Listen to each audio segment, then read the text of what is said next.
भगवान भोलेनाथ उमा महारानी को कथा सुनाते हुए बोले, उमा जी, जब से स्वप्न में राम से वार्तालाप हुई तब से सीता जी का मन बुद्धि रामाकार हो गई। राम को पाने की चाह हृदय में बसी रहती थी। समय समय पर ऋषि मुनि जनक जी की राज दरबार में आया करते थे और राम जी के सुंदर सुंदर गुणों की कथा सुनाया करते थे। उनको सुन सुनकर सीता के मन में तो प्रेम की बाढ़ आ जाया करती थी। राम हूँ चित सिय राम में बसत हृदय मिलन की चाह, सुनि मुनि सुजस राम नित बाढ़हि प्रेम प्रवाह। दिन दिन प्रेम बढ़ता गया। एक दिन सखियों के साथ खेलती खेलती सिया जी धनुषशाला में पहुंच गई, जहां भगवान शंकर का विशाल धनुष रखा हुआ था। स्वामनी सिया संग सब बाला, खेलन गई सुभग धनुषाला। और सारी सखियों के साथ सिया जी धनुष के चारों ओर दौड़ दौड़ कर चक्कर काटने लगी, एक दूसरे को पकड़ने का खेल खेलने लगी। तभी सिया जी की चुंडी धनुष के छोर में अटक गई और जैसे जैसे सिया जी दौड़कर चक्कर काट रही हैं, धनुष भी गोल गोल घूमने लगा। जस जस घूमे सिया दे चकरा, तस तस घूमे धनु जनु भ्रमरा। चक्री की तरह धनुष चक्कर काटने लगा। सारी सखियां ऐसा कौतुक देखकर देखती रह गई, आँख फाड़ फाड़ कर देखने लगी। धनुष चक्री की तरह घूम रहा था। तब सीता जी ने धनुष को उठाकर भूमि को साफ करके वहीं दोबारा धनुष को रख दिया। इस आश्चर्यजनक घटना को देखकर सखी दौड़ी दौड़ी राजा जनक जी के पास गई और उनको सारी बातें बताई। जनक जी धनुषशाला में गए और उन्हें भी बड़ा आश्चर्य हुआ। तब राजा जनक जी ने आकर सारी घटना सुनैना जी महारानी को सुनाई। सारी घटना को सुनकर सुनैना जी कहने लगी, महाराज, मुझे तो नारद जी बेटी के बारे में, सिया बेटी के बारे में पहले ही बता गए थे कि इनकी शक्ति तो अनंत है। ये तो संसार का उद्भव, पालन, संहार और रक्षण करने वाली और सारे कष्टों को दूर करने वाली राम की वल्लभा सिया जी हैं। महाराज, अब तो ऐसा उपक्रम कीजिए कि मेरी बेटी का ब्याह ऐसे ही बलवान इनको ऐसा ही बलवान पति मिले। हे महाराज, हमारी लली के लिए ऐसा ही योग्य वर ढूंढिए। तब महाराज जनक जी बोले कि हमारे सारे काम तो भगवान भोलेनाथ ही बनाते हैं, मैं ही बताएंगे। और तब महाराज शिव मंदिर में चले गए और शंकर जी की विधिपूर्वक पूजा की। बोले, हे अवडरदानी, हे भोलेनाथ, मेरा मनोरथ जानकर आप आदेश दीजिए। तब भोलेनाथ ने ध्यान में राजा को बताया कि हे महाराज जनक, आप ऐसा प्रण कीजिए कि जो इस शिव धनुष को तोड़ेगा उसी से सीता जी का ब्याह होवेगा।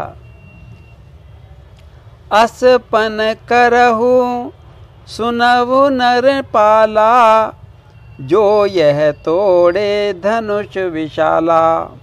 सीता ब्याह ताहि सन होई, कहूँ त्रिसत्य जान सब कोई। भगवान शंकर ने राजा जनक को बताया कि राजन, तुम देख लेना, ये जो मेरे इष्ट देव भगवान राम है ना, यही धनुष तोड़कर तुम्हारी बेटी सिया का वर्ण करेंगे। तुम हमारे दामाद बनोगे, मैं तुम्हारे दामाद बनेंगे, तुम निश्चिंत रहना। इष्ट देव नपसो प्रभु मेरो, भंजी चाप सिय बरे सुबेरो। और शिव जी तो ऐसा आदेश देकर अंतर्ध्यान हो गए और राजा जनक जी खुशी खुशी महल को लौट आए। रानी सुनैना जी को सब बात बताई। रानी तो सारी बातें सुनकर फूली नहीं समाई। और राजा जनक ने फिर अपनी राज्यसभा में आकर सारी प्रजा को ये सारी सीता जी के धनुष को उठाना और सारी घटना शिव जी का आदेश सब कुछ सुनाया और अपने प्रण को भी बता दिया। अपने गुरु शतानंद जी के चरणों में गिर पड़े, उनकी आज्ञा ली। गुरु जी प्रसन्न हो गए, साधु साधु कहने लगे। सुनी नप गिरा विनय रस सानी, साधु साधु बोले मुनि ज्ञानी। अब तो गुरुदेव जी का भी अनुमति मिल गई। तब राजा जनक ने एक बहुत सुंदर रंगभूमि सजवाई, महामध्य में वेदी बनवाई। उस वेदी पर भगवान शंकर का धनुष रखा गया। सारा मंडप बहुत सुंदर सजा गया। चारों ओर दर्शकों के बैठने का स्थान बनाया गया। राजाओं के और राजकुमारों के बैठने की जगह बनाई गई। नगर में जगह जगह अतिथि गृह बनवाए गए। सारा नगर पताकाओं से सजवा दिया गया। तब गुरुदेव ने आज्ञा दी कि महाराज चारों तरफ सब देशों में अपने प्रण की घोषणा करा दीजिए। चारों तरफ के राजा लोग को न्योता दिया गया, ऋषि मुनियों को बुलाया गया। देश देश निज प्रण ही जनायो, सकल ऋषिन नप बोली पठायो। सारे देश में लोक लोकांतर में राजा जनक जी के प्रण की घोषणा की गई। सीता जी के स्वयंवर का समाचार पाकर देश देशांतर से राजा लोग आने लगे। देश देश के भूपति आए, सियावरण बहुवेश बनाए। मिथिला नगरी में राजाओं और ऋषि मुनियों का मेला लग गया। भोलेनाथ कथा सुनाते हुए कहने लगे, उमा जी, राजा जनक का संदेश विश्वामित्र मुनि के आश्रम में भी पहुंच गया।